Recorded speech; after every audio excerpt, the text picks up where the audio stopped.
one I mind, this is set number 70588, the Titanium Ninja Tumbler from the LEGO Ninjago theme. This set originally released in 2016 as a part of the Day of the Departed wave, and contains 342 pieces, 3 minifigures, and originally retailed for $29.99 in the US. This video is of course a part of my Ninjago throwback review series. This set was actually a suggestion from the comments in last week's video, so let me know in the comments of this video which Ninjago set you want to see a throwback review on next. It could be any Ninjago set from 2011 to 2018, and while I don't have them all, I do have a lot of them, so let me know in the comments which ones you want to see. If you want to check out which throwback reviews I've already done, there'll be a link in the description to a playlist with all those. But now let's get on to this review. So here is the Titanium Ninja Tumbler, and I'm not sure what the general consensus is on this set, but I honestly really love it. Now Zane is my favorite ninja, so I am a bit partial to Zane themed sets. However, I don't know, as far as Ninjago vehicles go, I feel like this is one of the most unique ones ever. Now this set is, as the name suggests, a tumbler. It's somewhat reminiscent of Batman's tumbler from the Dark Knight trilogy, but it makes for just a very unique vehicle, which is very unlike anything else we've gotten from Ninjago. It's got like this very polygonal design, lots of rigid edges and smooth surfaces, which I think gives it a super cool look, makes it feel very armored.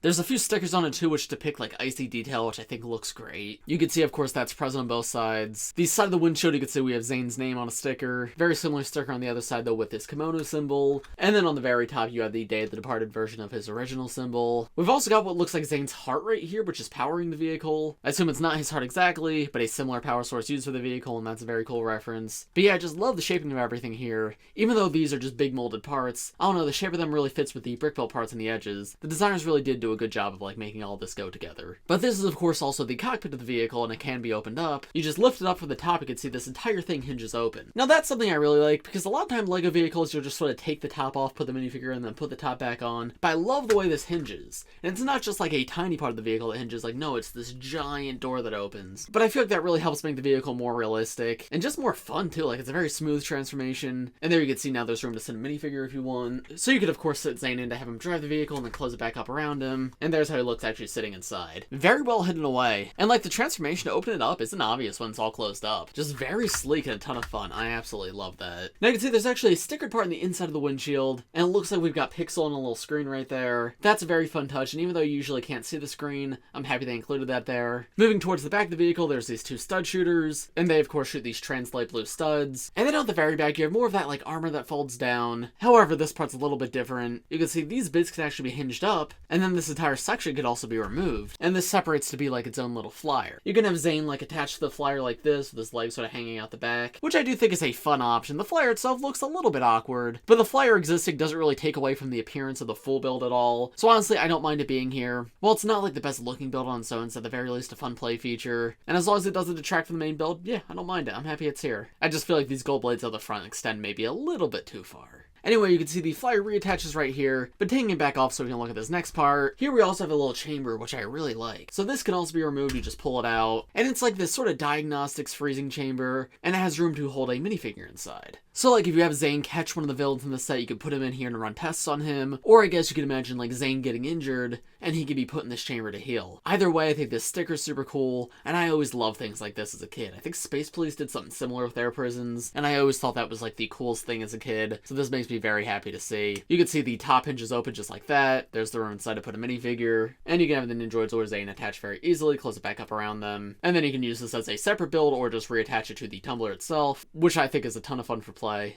And they also did a nice job making it look good too. The tumbler definitely feels a little bit empty from the back with those two parts removed. However, it's not a huge deal, I still think it looks fine, and I love how many different options there are there. But yeah, you can see that reattaches pretty easily, and then the flyer attaches on top of it. You fold the wings back down, and there you go, the tumbler's complete again. Now, the final play feature of this build has to do with this Technic piece sticking out the back, and what's supposed to happen is you're supposed to push in on it, and then these two turrets on the side will actually open up and come out. However, I have issues making that work. Now if I pull that Technic piece back out, it will close up almost. It doesn't go all the way, I have to push it that final bit. And alternatively, if I start to move it out, the Technic piece can move it the rest of the way out. But yeah, just in space where I'm unable to push it. Now of course, the set is, what, 7 years old at this point? So it might just be that the pieces are old and they're not as slick as when they were brand new. Like, I don't remember this being an issue when I was younger. It probably worked when I was younger. But yeah, in its current state, the turrets only come out if I manually pull them. The Technic piece at the back isn't enough. You guys will have to let me know in the comments if you have this set. Do you have that issue with the Tactic piece, or does your play feature work just fine? Regardless, here's how the turrets look when they're open, and you can see they just hold trans blue spring-loaded shooters, which of course you push down on,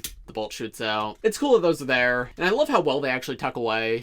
Like they're hardly even noticeable when you have the vehicle closed up. So once again, I think that's a pretty effective feature. Oh, and then I guess finally I could talk about the wheels. I like the use of these silver straw hats on top. I think that's very fun. Gives it a very cool and unique look, and obviously fits the whole Titanium Ninja theme. And then yeah, this is just a nice car. It's a ton of fun just to roll it around. I genuinely quite like this build. But I'll talk about that more at the end of this video. For now, let's take a look at the minifigures, and then I'll give you my overall thoughts. So here's the first minifigure in this set. We of course have Day of the Departed Zane. However, this isn't the complete version of Day of the Departed Zane. For some reason, instead of including his hood and armor in this set, he has a half mask in his hair instead. Personally, I was never a huge fan of that. He never wore this outfit in the show, and the half masks are not an uncommon part, but the Day of the Departed masks definitely were. So I definitely would have preferred if it came with the full version of the figure in this set. It just sort of felt like a cheap way to keep the better figure exclusive to the bigger sets. But that aside, I do still like the rest of the suit for what it is. The Day of the Departed suits are some of my favorites just because of the idea behind them. I love how they combine the 2011 and 2012 suits, and Zane's I think is one of the best, at least in terms of the actual design. I really love like all the brown parts from his 2012 suit that they used, and his original symbol looks great here. They made his undershirt and belt metallic silver, which I think was a fine change, helps tie into the whole Titanium Ninja aspect, and fits with him pretty well because originally he had gray there instead. However, the one part about this figure I'm not the biggest fan of is the arm color. They gave him silver arms to match with his head, and again, I get they're going for the whole Titanium Ninja thing, but this just sort of makes Zane look like he's sleeveless, which I guess works when he has the half mask, but in the full mask, I don't know, it looks a little bit odd. So I kind of wish they had stuck to like gray or white for the arms, but I guess the silver is okay.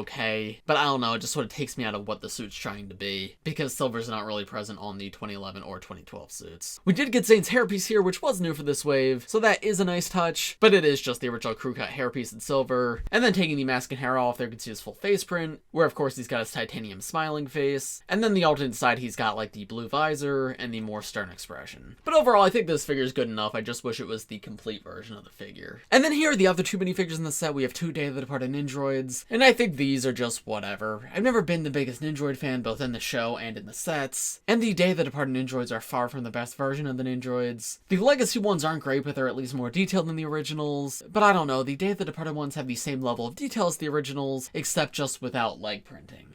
Additionally, neither of these come with their mask, which I think is very lame. In the show, I don't believe there's any Nindroids without their masks. That was really only ever a set thing. So yeah, the fact that neither of them here have their masks just makes these figures kind of uninteresting to me. Don't care a ton about them, and both of them are exactly identical to each other aside from their accessories. Speaking of their accessories, one comes with like the Technoblade Yin Blade, which is very cool. Happy to see that came in more than one set that wave, because a lot of the Yin Blades were exclusive to one set, but no, this one did come in two, and that is a very cool color for that part. And then you can see the other Nindroid comes with a stud shooter as well as a jetpack. This jetpack is actually a really fun build. I love the katanas coming off of it, and like the trans red pieces to be like boosters looks great too. And then there you can see the back torso print and back head print as well. Of course the two figures are the same, so I'm not going to bother taking the jetpack off because they are exactly identical. But yeah, I mean, I guess the design is fine. The metallic printing is nice, but purple and black's just such a great color scheme, and these guys just don't do it all too well. Other figures do it better, and there's just much better versions of Nindroids out there. I guess it is nice to get two villains in a set and not just one, but yeah, these are far from my favorites. But overall, what are my thoughts on this set? I actually really like this set. I think in terms of build, it's one of our best small Ninjago vehicles. I think it is super well done. It has the perfect combination of like fun play features and also good looks. I think it's super unique. Like, we've never gotten another Ninjago vehicle for any character anything like this, so that definitely makes it stand out. I love the way the cockpit opens, the detachable chamber and flyer are fun, and the turrets are a cool play feature in theory, and the way that they work for me isn't a big deal, but they would be actually cool if they worked the intended way, which I'm pretty sure they did years and years ago when I originally got this set. I'd say the biggest negative of this set is the minifigure selection, and that's just because while the minifigures are good,